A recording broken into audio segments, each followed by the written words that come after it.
So hello everyone. Today we are going to discuss about the bioavailability topic, bioavailability and bioequivalence. So what is bioavailability? When the drug is administered through any route, the drug, that amount or the rate and extent of drug that reaching systemic circulation will not be complete. It may not be 100%. Except IV route, all other routes will have less bioavailability. Only IV route will have 100% bioavailability. Means when the drug is directly हम blood में administer करते हैं intravenous route पे, तो सीधे drug आपको systemic circulation में पूरा ही पहुंच गया, इसलिए वहां पे 100% है IV रूट पे. IV रूट छोड़ के कोई और रूट, किसी भी रूट पे हम ड्रग को एडमिनिस्टर करते हैं, there are so many barriers to reach the systemic circulation. तो पूरा आपका ड्रग सिस्टमिक सर्कुलेशन पहुंच नहीं पाता है, so the bioavailability will be less. तो what is the definition of bioavailability? So bioavailability definition में पहले ये दो टर्म जरूर लिखना पड़ेगा, which is rate and extent. किस रेट पे कितने एक्सटेंसिवली, एक्सटेंट मतलब अमाउंट ऑफ ड्रग को एक्सप्लेन करता है, रेट मतलब टाइम के साथ कितने टाइम पे कितने अमाउंट ऑफ ड्रग ब्लड में पहुंचता है आफ्टर एडमिनिस्ट्रेशन, और किस फॉर्म में पहुंचता है, अनचेंज्ड फॉर्म में. मे बी द ड्रग में गेट मेटाबोलाइज्ड ड्रग को हम नहीं देखना है, एक्टिव ड्रग और the unchanged drug. Active drug लिख लेने से और बेटर होगा. एक्टिव फॉर्म ऑफ ड्रग कितना आपका सिस्टमिक सर्कुलेशन में पहुंच रहा है, कहां से, from the site of administration to the systemic circulation, कितने रेट ऑफ ड्रग और कितने एक्सटेंट ऑफ ड्रग पहुंचता है, उसको कहते हैं bioavailability. So how to define a bioavailability? Bioavailability is the rate and extent of drug absorption from the site of administration to the systemic circulation in its unchanged form और active form. Unchanged form में या active form करने से ये जो bioavailability definition prodrug के लिए भी चलेगा. Prodrug is the inactive form of drug, वो एक्टिव फॉर्म में उसका साइट ऑफ एक्शन पे चेंज होता है. सो इसको सिस्टमिक सर्कुलेशन भी बोल सकते हैं, और अदरवाइज साइट ऑफ एक्शन पे कितना ड्रग पहुंचता है, कितने रेट पे कितने एक्सटेंसिवली पहुंचता है, उसको भी हम बायोअवेलेबिलिटी कह सकते हैं. सो बायोअवेलेबिलिटी को डिफाइन कैसे करना है? बायोअवेलेबिलिटी में be defined as the rate and extent of drug absorption from the site of administration to the systemic circulation or site of action in its active form or unchanged form of drug, उसको कहते हैं bioavailability. Now the types of bioavailability. Bioavailability का two types होता है. So what are the two types of bioavailability are? One is absolute bioavailability and another is relative bioavailability. क्या होता है आपका? Two types of bioavailability. एक है absolute bioavailability और दूसरे को बोलते हैं रिलेटिव बायोअवेलेबिलिटी, और दूसरा नाम है कंपैरेटिव बायोअवेलेबिलिटी भी बोलते हैं. सो एब्सोल्यूट बायोअवेलेबिलिटी और रिलेटिव और कंपैरेटिव बायोअवेलेबिलिटी. एब्सोल्यूट बायोअवेलेबिलिटी मतलब when the bioavailability is compared with that of IV route. IV route के साथ हम bioavailability of any route को compare करते हैं, तो उस bioavailability को absolute bioavailability बोलते हैं.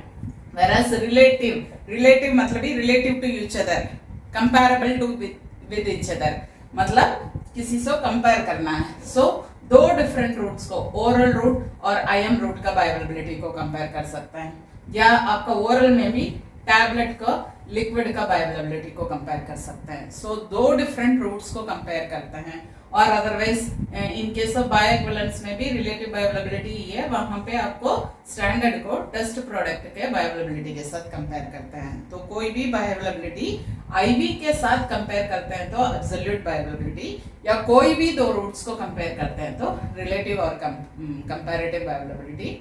उसी में ही बायोइक्विवेलेंस का मतलब क्या होता है? when the test product is compared with that of bioavailability of the standard product, उसको कहते हैं हम आपका बायोइक्विवेलेंस कहते हैं. सो एग्जैक्टली हम एब्सोल्यूट बायोअवेलेबिलिटी, ये जो रिलेटिव बायोअवेलेबिलिटी का डेफिनेशन कैसे बोलना है. So first is absolute bioavailability. कोई भी बायोअवेलेबिलिटी हम डिटरमाइन करना है, मतलब ड्रग कितना आपका सिस्टमिक सर्कुलेशन में पहुंचा है, उसको डिटरमाइन करने के लिए we can use the two methods. क्या क्या मेथड्स में से कर सकते हैं? One is from plasma drug concentration and another is from urinary excretion method। ये है प्लाज्मा मेथड है और दूसरा मेथड है यूरिन मेथड है। हमारे बॉडी के अंदर ड्रग कितना प्रेजेंट है उसको देखना है तो या तो प्लाज्मा निकाल के पता कर सकते हैं या यूरिन कितने एक्सक्रीट हो रहा है उसी से भी हम पता कर सकते हैं। सो प्लाज्मा ड्रग कंसंट्रेशन और यूरिनरी एक्सक्रीशन से हम बायोअवेलेबिलिटी निकाल सकते हैं। सो प्लाज्मा ड्रग कंसंट्रेशन में mainly AUC, that is area under the curve, is used to determine the plasma drug concentration। urinary excretion में XU infinity, that is cumulative amount of drug excreted unchanged in urine at infinite time। infinite time मतलब last time पे कितना cumulative amount of drug जो है excrete होता है उसको XU infinity। इन दोनों यूज करके हम बायोअवेलेबिलिटी डिटरमाइन करते हैं। प्लाज्मा डेटा है तो AUC यूज करना है, यूरिनरी डेटा है तो XU infinity यूज करना है। सो इसी को यूज करके डिफाइन करेंगे। सो बायोअवेलेबिलिटी का क्या सिंबल यूज करते हैं? F।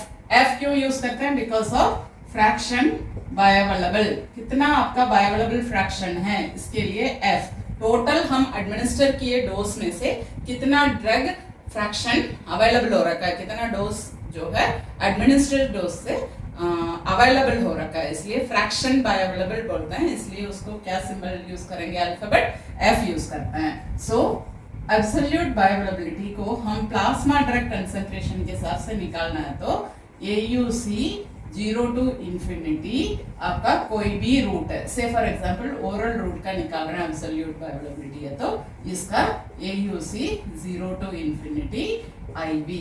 हम पहले बोले थे IV के साथ कंपेयर करेंगे तो उस बायोअवेलेबिलिटी को एब्सोल्यूट बायोअवेलेबिलिटी बोलते हैं। सो प्लाज्मा डेटा के हिसाब से AUC 0 to infinity का ओरल ड्रग का बायोअवेलेबिलिटी चेक कर रहे हैं तो किसके साथ कंपेयर करेंगे?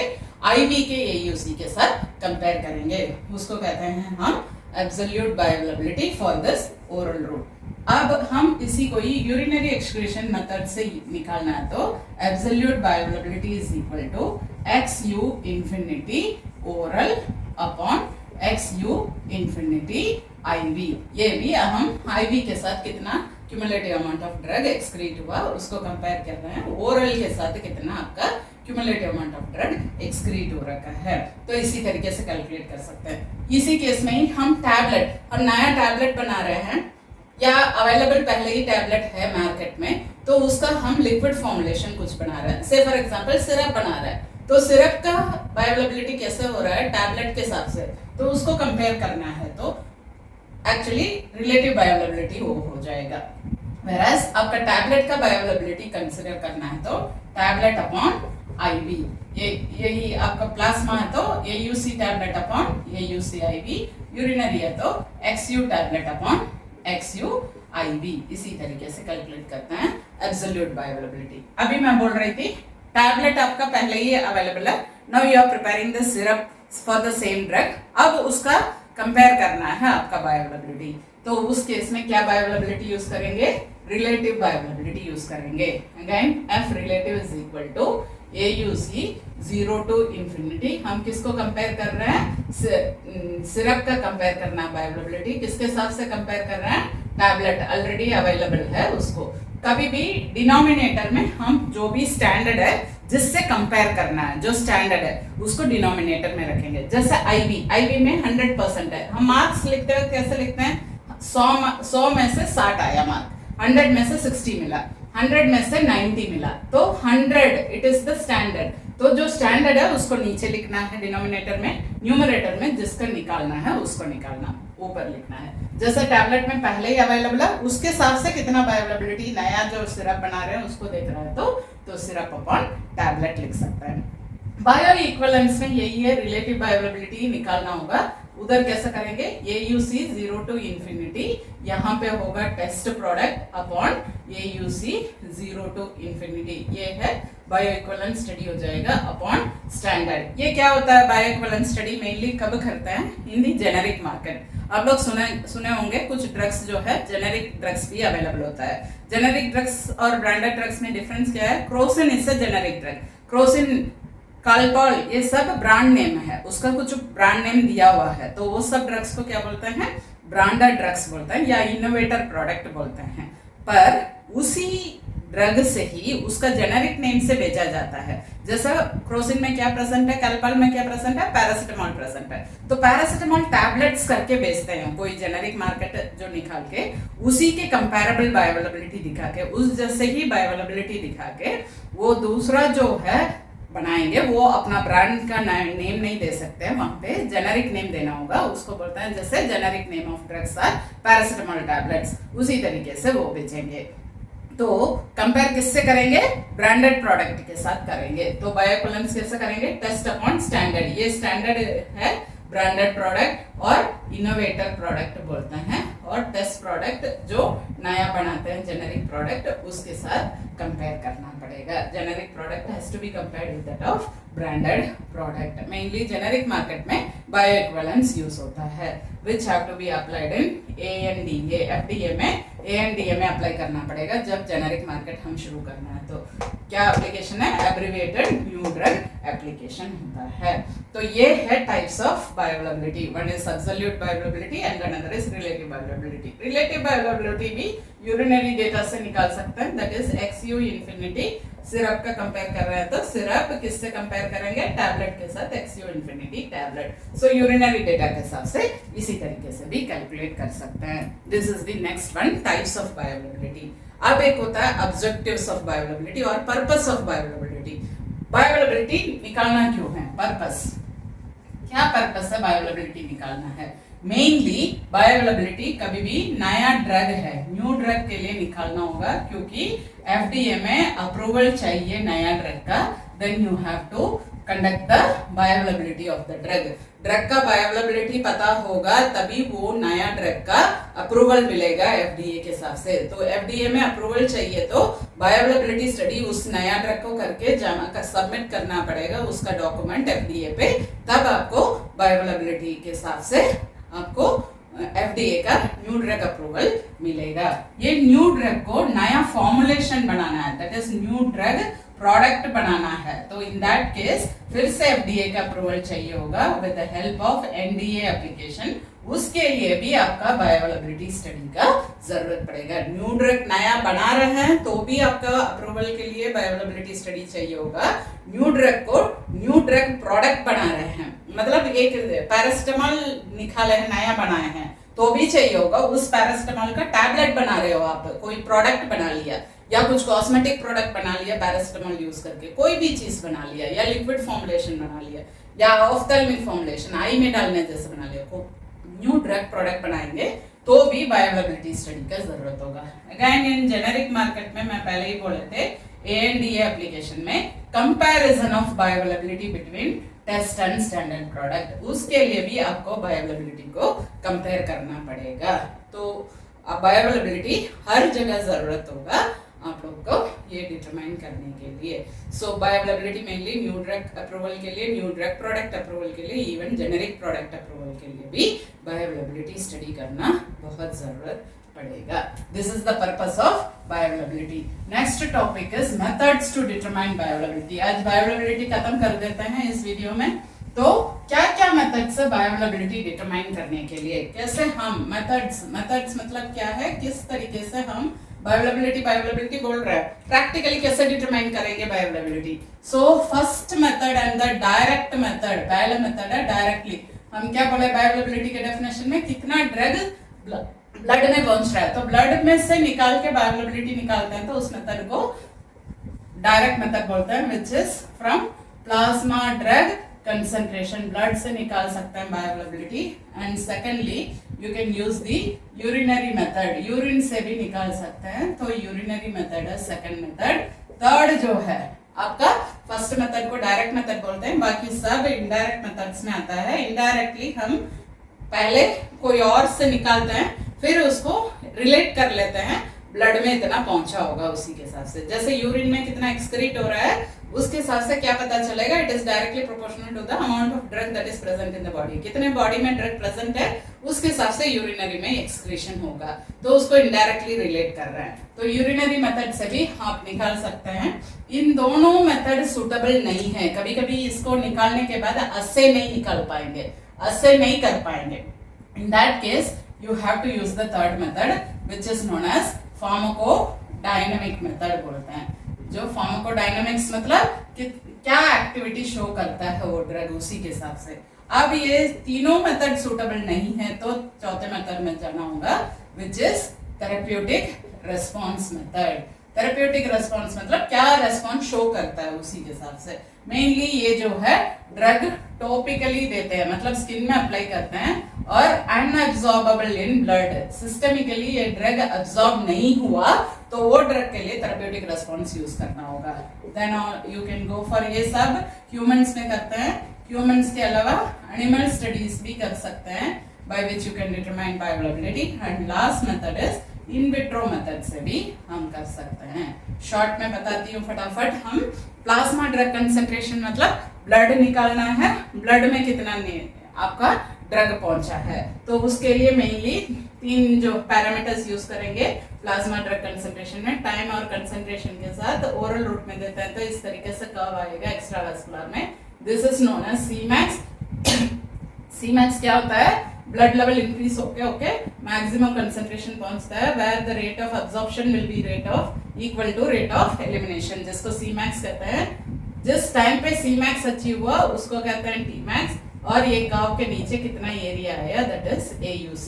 इन तीनों से हमें कंपेयर करके बायोअवेलेबिलिटी निकाल सकते हैं, Cmax, Tmax, AUC। सो प्लाज्मा डेटा में ये 3 पैरामीटर का चाहिए होगा, Cmax, Tmax एंड AUC, ये तीनों से निकालेंगे। अब इसमें 2 चीज इंपॉर्टेंट है, जीपैट और कॉम्पिटिटिव एग्जाम में पूछेंगे। Tmax का सिग्निफिकेंस क्या है? रेट ऑफ एब्जॉर्प्शन निकालने के लिए जरूरत होगा, whereas AUC किसके लिए जरूरत है? एक्सटेंट ऑफ एब्जॉर्प्शन के लिए जरूरत है। बायोअवेलेबिलिटी में डेफिनेशन में पहले ही बोले थे, rate and extent of absorption. Rate कहां से मिलेगा? Tmax से मिलेगा, और AUC से आपका एक्सटेंट ऑफ एब्जॉर्प्शन मिलेगा। Cmax का यूनिट कंसंट्रेशन का यूनिट होगा माइक्रोग्राम पर ml, Tmax का यूनिट टाइम का यूनिट होगा, हार्स, मिनट्स कोई भी हो सकता है। AUC कंसंट्रेशन और टाइम दोनों को मिला के यूनिट, दैट इज माइक्रोग्राम पर ml इनटू R, ये होगा AUC का unit.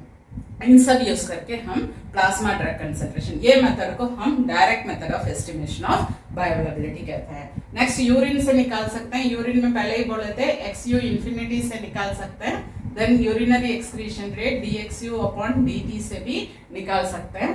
Time to achieve this XU, जो कितना टाइम लगेगा XU का, या आपका जो रेट है यूरिनरी एक्सक्रीशन रेट और क्यूमुलेटिव यूरिनरी एक्सक्रीशन, और XU इंफिनिटी का जो टाइम है उसी से आपको यूरिनरी एक्सक्रीशन मेथड से बायोअवेलेबिलिटी निकाल सकते हैं। अब ये 2 मेथड से ऐसे करके निकालना पड़ता है। You have to use HPLC method और GC मेथड फॉर एनालाइजिंग। आप ब्लड विड्रॉ कर लिए, यूरिन विड्रॉ कर लिया, अब उसमें कितना ड्रग प्रेजेंट है वो एनालाइज करने के लिए क्या यूज करेंगे? HPLC और GC मेथड यूज करेंगे। अब ये 2 मेथड में ये जो ऐसे मेथड सूटेबल नहीं है, कर नहीं सकते, वो ड्रग इतना डिटेक्ट नहीं हो पाता, उस केस में हमें कौन से मेथड में जाना चाहिए? फार्माकोडायनेमिक मेथड में जाना चाहिए। फार्माकोडायनेमिक मेथड का मतलब क्या होता है? You can measure the pharmacodynamic response. उसका रेस्पॉन्स क्या मिल रहा है? जैसे आप लोग को कुछ आई के रिलेटेड ड्रग है, प्यूपिल का डायमीटर बढ़ा कि इंक्रीज हुआ, मियोटिक मिट्रियोटिक ड्रग दे रहे हैं तो आई प्यूपिल डायमीटर बढ़ा है या कम हुआ है वो देख सकते हैं। या ब्लड ग्लूकोज, जैसे ओरल हाइपोग्लाइसीमिक ड्रग टॉलब्यूटामाइड, उसको एडमिनिस्टर करो, ब्लड शुगर मेजर कर लो, शुगर लेवल को मेजर कर रहे हैं। ये सब इनडायरेक्ट मेथड से हम कंपेयर करते हैं बायोअवेलेबिलिटी को। बीपी नाप सकते हैं, ECG, ECG क्या होता है? इलेक्ट्रोकार्डियोग्राम, हमारे जो हार्ट रेट को पता कर सकते हैं। EEG इलेक्ट्रोएन्सेफेलोग्राम, ब्रेन का इंपल्स के लिए पता कर सकते हैं। तो ये सब मेथड डिटरमाइन करके हम बायोअवेलेबिलिटी निकाल सकते हैं। कब यूज कर सकते हैं? जब इन दोनों से ऐसे मेथड सूटेबल नहीं है, तब FDA का अप्रूवल फार्माकोडायनेमिक मेथड से मिलेगा। ये जो 3 मेथड के अलावा ये तीनों मेथड ही नहीं कर पाते, लाइक सम ड्रग्स जो है स्किन में अप्लाई करते हैं, वो ब्लड में पहुंचा ही नहीं, फिर ब्लड निकाल के कैसे देख पाओगे, या यूरिन निकाल के कैसे आप बायोअवेलेबिलिटी निकाल पाओगे? वो ब्लड में पहुंचा ही नहीं है, तो उस केस में क्या करना होगा? अनअब्जॉर्बेबल सिस्टमिकली उस तरीके से ड्रग्स के लिए थेरेप्यूटिक रेस्पॉन्स देखना है। जैसे आपका टॉपिकल कॉर्टिकोस्टेरॉइड्स, वो क्या प्रॉपर्टी देता है, एंटी इन्फ्लेमेटरी, तो यहाँ पे लगा के इन्फ्लेमेशन मेजर कर सकते हैं। बस बार ही बार उसका थेरेप्यूटिक रेस्पॉन्स, एलर्जी के लिए लगा दिया, एलर्जी कम हुआ कि नहीं है, इसी तरीके से कंपेयर करके हम बायोअवेलेबिलिटी निकाल सकते हैं। उस मेथड को थेरेप्यूटिक रेस्पॉन्स मेथड बोलते हैं। Also you can use animals, कुछ एनिमल्स भी यूज कर सकते हैं। जनरली हायर एनिमल्स में मंकीज, डॉग्स ये सब यूज करते हैं। लोअर एनिमल्स में माइस, रैट्स, रैबिट्स ये सब यूज करते हैं। हायर एनिमल्स ज्यादा यूज करना बेटर होगा, because human biological activity, physiological activity ज्यादा आपका डॉग और मंकी से मैच हो सकता है, तो हायर एनिमल्स में ज्यादा सुटेबिलिटी होगा बायोअवेलेबिलिटी डिटर्मिनेशन। इस एनिमल स्टडी मेथड के लिए भी ये सभी इन वाइवो मेथड्स में आता है, biological, animal as well as human methods. ये जो थेरेप्यूटिक रेस्पॉन्स मेथड को वेल कंट्रोल्ड क्लिनिकल ट्रायल्स भी बोलते हैं। And last method is in vitro method. In vitro method मतलब अपैरेटस यूज करके लैब में काम करते हैं ना, तो उसको जैसा हम डिसोल्यूशन, ड्रग कितना आपका रिलीज हो रहा है टैबलेट का, वो देखने के लिए हम डिसोल्यूशन अपैरेटस यूज करते हैं, वो मेथड इन विट्रो मेथड है। जैसे आप लोगों को हाइपोलिपिडेमिक ड्रग्स है, जिसमें लिपिड को कंट्रोल करने का एक एग्जाम्पल होता है, रेजिनस ड्रग है कोलिस्टाइरामिन। ये कोलिस्टाइरामिन क्या करता है, आपका फैट को बाइंड कर देता है, कॉम्प्लेक्स बना लेता है, और वो ब्लड में सर्कुलेट करने को प्रिवेंट करके सीधे अब्सॉर्ब नहीं होके बाहर एक्सक्रीट कर देता है। ये जो स्टडी ब्लड में पहुंचता तो है ही नहीं है, तो उस केस में क्या करना चाहिए, कोलिस्टाइरामिन कितना बाइंडिंग हो रहा है, जितना बाइंड हो रहा है फैट के साथ उतना आपका एक्सक्रीट होगा। सो बाइंडिंग अफिनिटी को हम अपैरेटस में ही चेक कर सकते हैं। कुछ आपका वो ड्रग ले लो कोलिस्टाइरामिन, और कुछ फैट्स भी अवेलेबल होता है बाहर, उन दोनों को बाइंडिंग अफिनिटी चेक कर सकते हैं। कितना ज्यादा बाइंड हो रहा है उतना ज्यादा आपको अब्सॉर्ब नहीं होगा सिस्टमिकली, ब्लड में आपका फैट सर्कुलेशन नहीं होगा, तो हाइपोलिपिडेमिक प्रॉपर्टी मिल जाता है। तो लैब में भी हम बायोअवेलेबिलिटी चेक कर सकते हैं, उस मेथड को क्या बोलते हैं, इन विट्रो मेथड। सो ये क्वेश्चन है आपका लॉन्ग आंसर या शॉर्ट नोट्स में बहुत ही इंपॉर्टेंट होता है। सो क्या क्वेश्चन आ सकता है, what are the methods available for determination of bioavailability और एस्टिमेशन ऑफ बायोअवेलेबिलिटी। तो क्या क्या मेथड्स है, पहले सबसे पहले डायरेक्ट मेथड में प्लाज्मा ड्रग कंसंट्रेशन, फिर यूरिनरी एक्सक्रीशन मेथड, ये दो मेथड सुटेबल नहीं है तो फार्माकोडायनामिक, तीनों सुटेबल नहीं है तो थेरेप्यूटिक मेथड, ह्यूमंस में यूज नहीं करना है तो एनिमल मेथड, किसी बायोलॉजिकल सिस्टम में यूज नहीं करना है तो इन विट्रो मेथड। ऐसे 6 मेथड अवेलेबल होता है बायोअवेलेबिलिटी। तो बायोअवेलेबिलिटी में क्या क्या पढ़े थे, बायोअवेलेबिलिटी का definition, types of bioavailability, purpose of bioavailability and methods to determine the bioavailability. Next video में हम बायो इक्विवेलेंस डिजाइन्स और स्टडीज के बारे में पढ़ेंगे, और आपका बी फार्म सिलेबस में एक और methods to improve the bioavailability, IVC ये सब है, और डिसोल्यूशन अपैरेटस के बारे में है, वो नेक्स्ट वीडियो में डिस्कस करेंगे। Thank you.